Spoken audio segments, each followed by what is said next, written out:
Jay Stevens, kind enough to join us. All right, Jay, by the way, host of the Utah Puck Report, KSLSports.com, and overall good dude.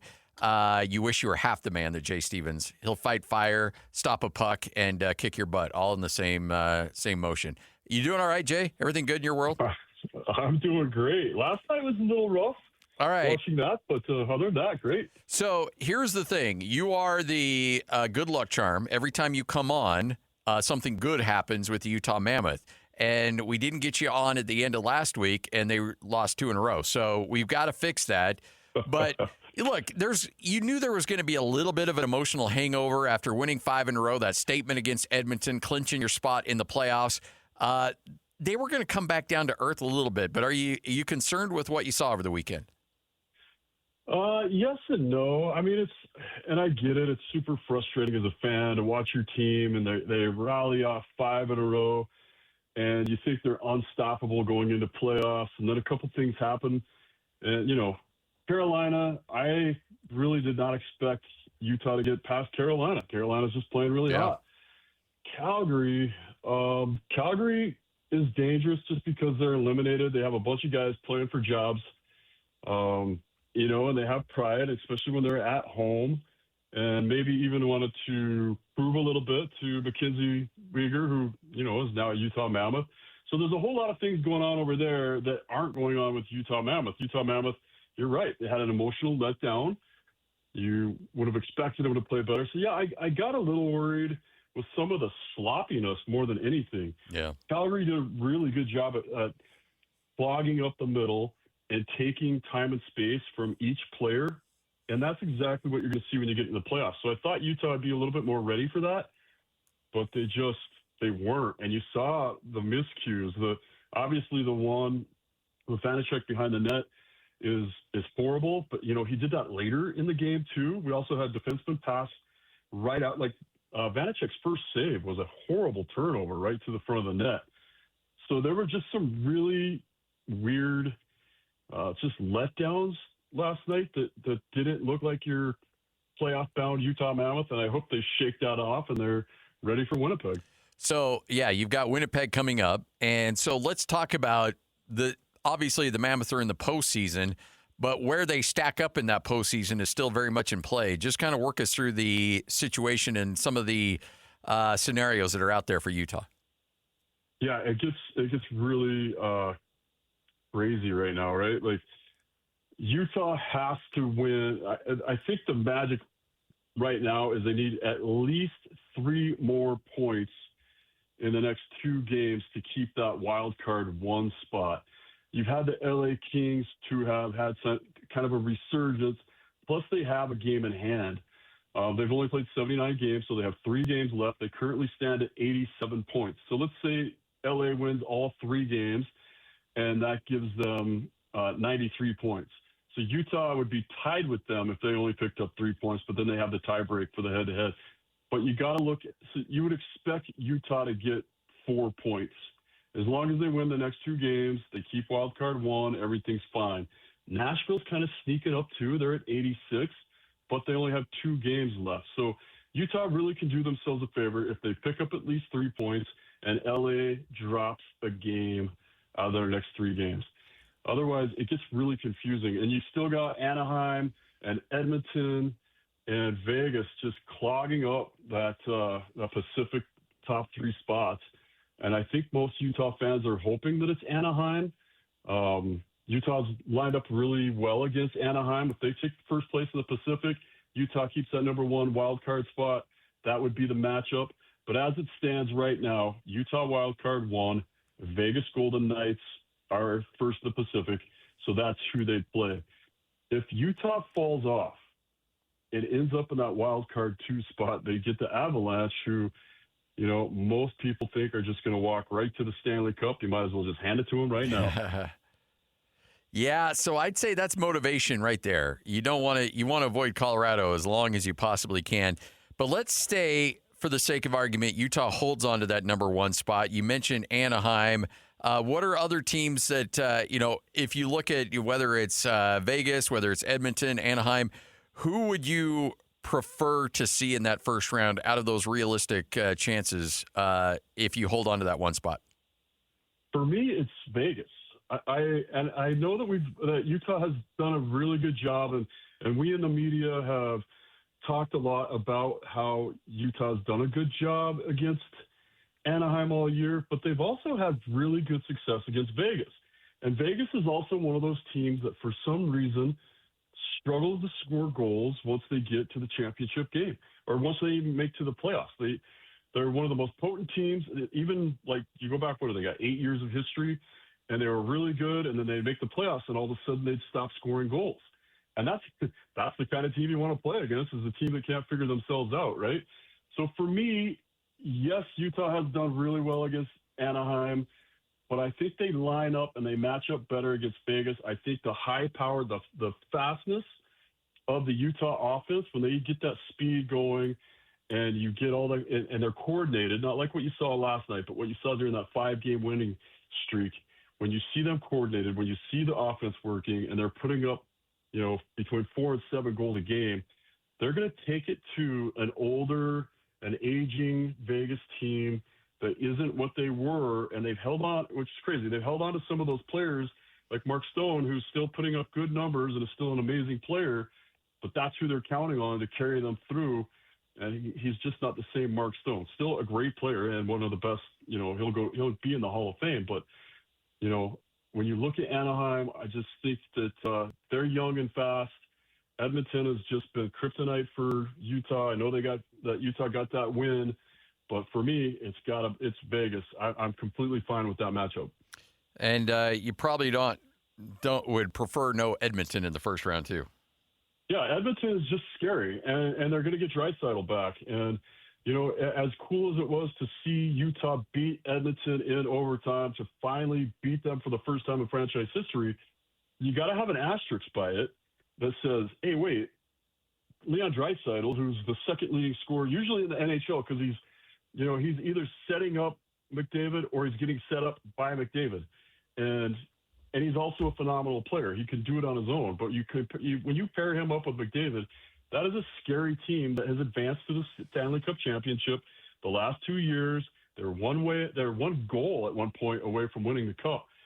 So, yeah, Edmonton to me is a team. I think they're a dark horse. I think they're in the Pacific. I think they can get through. I think they're the team that matches up best against Colorado to get out of the West.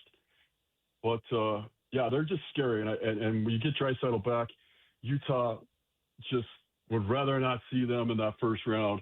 But on the same token, one of the things we were talking about with last night is you got to remember, you didn't have Barrett Hayton, McBain didn't play, obviously Veggie didn't play.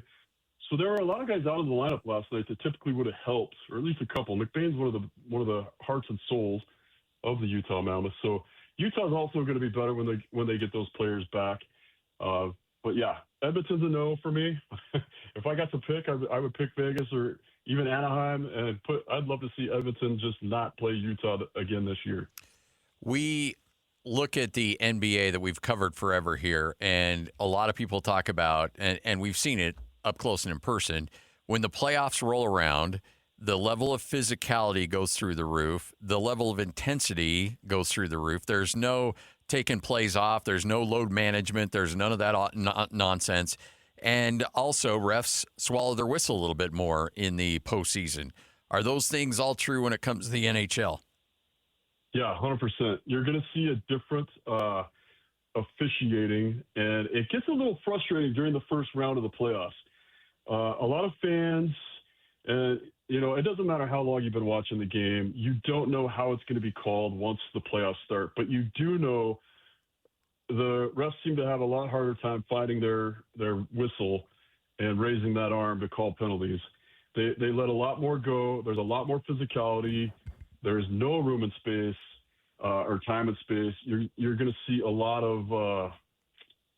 more physicality let go. A lot of times they'll still get the retaliation if it's like a direct punch to the face, but a lot of cross checks, some hooking. It's going to be a lot different. So if you're a newer fan and you haven't seen it, just be ready to not understand what all the calls are or why that thing didn't get called that you just saw get called all year. But also, if you're a new fan, know that this is how the NHL hooks you. If you've never seen NHL playoffs before, there's nothing else like it. The intensity, the physicality, the emotional response you're going to get to these games is going to be something like you've never experienced before. Even players that didn't even care about the NHL and Utah before would watch the playoffs and be like, man, this is amazing. So you're in for a ride. It's a little bit different than the regular season, but it's so much fun. And it's going to be a lot of fun to see the Utah Mammoth in their first ever playoff appearance. Should we all be growing a beard? Is there a beard growing situation going on with the Mammoth as well? So tell me, why did you move with Mayflower? Because I didn't want the stress or the surprises you'd get with a move broker or mom and pop. This move was about the destination, not the chaos. That's why we chose Mayflower. They're America's most trusted mover for a good reason. They've been at it for 100 years. That kind of experience matters. What do they do for you? Everything. Packing and unpacking, custom crating, furniture setup, storage. It was all spelled out in the move quote. Nothing caught us off guard. That alone is worth it. It was. We had a professional move coordinator keeping us updated the whole way. And knowing our belongings were protected with their full value protection, that was huge. So, no moving day panic? None. Professional crews, careful handling, and the freedom to actually enjoy starting fresh. For more than a century, Mayflower has delivered worldwide capability and full-service care every step of the way. Big move ahead? You're in trusted hands with Mayflower. 100 years of moving expertise delivered with care, local, long distance, and global. Get a quote at mayflower.com. Yeah, absolutely. Man, once the regular season is over, you do not shave until you lose, until you're out of the playoffs. And if you're, you got to say it, if you're a real true fan, time to not shave that beard. Now, if you have, if you're a firefighter and you got to shave so that your mask will seal, then that's okay. But for everybody else, you got to grow that beard and show your support. So if you're not out there saving lives in houses, then you need to grow the beard. I mean, it just makes sense to me. So I might be a little bit biased, but it makes sense to me that we all grow beards. I still have a few weeks off of work with my hip, so I'm growing a beard. And let's do it. Let's support the Mammoth. Let's go. Let's. Hey Lloyd, how well's your beard growing ability? Yeah, it's spotty. Yeah, mine is too. I can grow a pretty good goatee, but the whole full beard, nah. And that's right. Like goatee, that doesn't count. It's got to be full. Yeah, it's a little too European. You got to go full beard, right? Yeah, we got to see the full beard. But I'm in complete support of however much of a beard you guys can grow. I'm there with you. I'm going to start coming in. We can start taking daily or every other day pictures to see how it's going. But the other fun part of this, when you're watching these kids in the NHL, because a lot of these teams have 18 and 19-year-olds on the team, and they're going to start growing a beard, and you're not going to know. You're not going to be able to tell. So that's also a lot of fun. Like, I thought you'd be growing a beard. Like, I'm trying. I'm doing everything I can here. All right. So, again, you look at what the Mammoth have done up until that game where they clinched, and then you see a little bit of the drop-off. If there's one area that's concerned you the most, you talked about a little bit of sloppy play. Does that also include the goaltending as well? Yeah, 100%. And I will tell you, I watch Veggie very closely. And in that 5-game win streak, I saw some things out of Veggie that I've been wanting to see for the past 2 seasons out of the Utah Mammoth. And that was his compete during what goalies we call it a battle drill. So when he takes that first shot, it's the amount of scramble and how long can he stay up and on his knees or in the up stance and battle and get into different positioning. And you see it more with Vanacek than you see it with Veggie. He's typically a really good first save goalie, and then he's got some good second save moves, but he doesn't scramble as well. Well, in that last 5-game series, the level of battle I saw out of him is something I hadn't seen out of him outside of practices.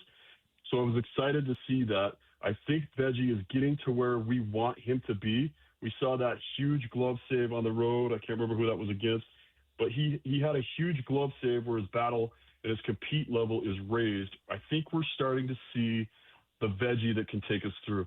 The communication has to be better. It was so weird to see that. And then you saw Bear yelling at them from the bench. That just tells you that, and Bear doesn't yell during games. He yells a lot during practice, but he doesn't yell during games. So that just told you how frustrating it was and how weird it was to see the lack of communication. And Bear's interview after, he said, yeah, we weren't communicating. We were disconnected. You can't blame it on anything else except for not being prepared. So I think last night's a throwaway. I think you're going to see them have that same communication they had. Just keep thinking back to that 5-game win streak when everything was going great. And let's hope that that's the team we see tomorrow night against Winnipeg. And then on the 16th against the Blues, they pick up 4 points, keep that wild card one, and then just keep building every game. So as we come down the stretch, you got these games remaining here for Utah, but you're also going up against teams that may not be at full strength or may be kind of packing it in and thinking about Cancun already. Is there a situation where you get down late in games where teams that have either made the playoffs and know what their seedings are will start to rest guys, or teams that aren't playing particularly well will just kind of rest guys and let them coast off into the sunset? We're all just used to NBA mode where we see this over and over. Does that translate to the NHL?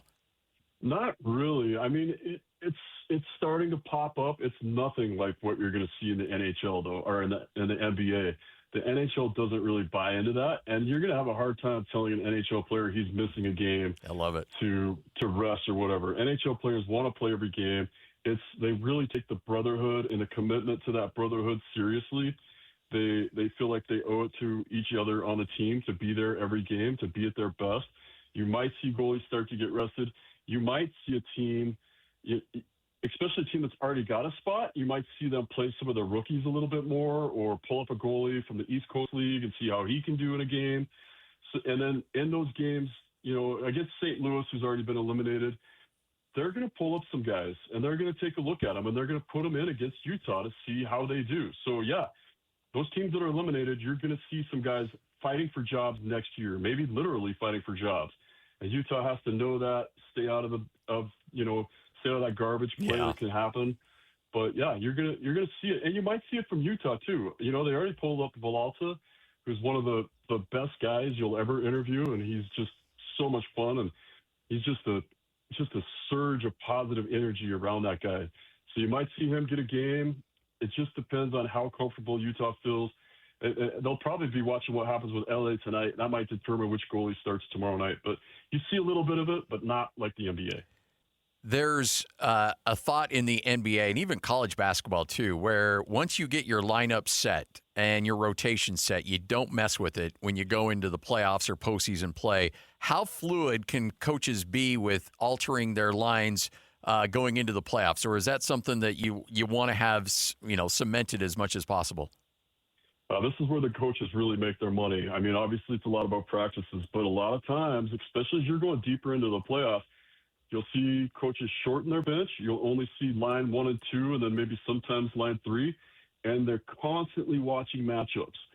And if they see something where they're like, hey, if we move Carconi from the third line to the second line instead of Cooley or whatever, just throwing this out there, like if they see something that guy might work better on that line against the line they keep getting matched up against, especially the first 2 games on the road where you're not getting a last change, you might see the line start to change. You might start to see I see more of like a Lawson Krause getting used a little bit more, and once we get McBain back, you'll see him start to get a little bit more of that an extra shift here or there, go out with another line, because Lawson Krause has that ability to just jump in another line, use his body.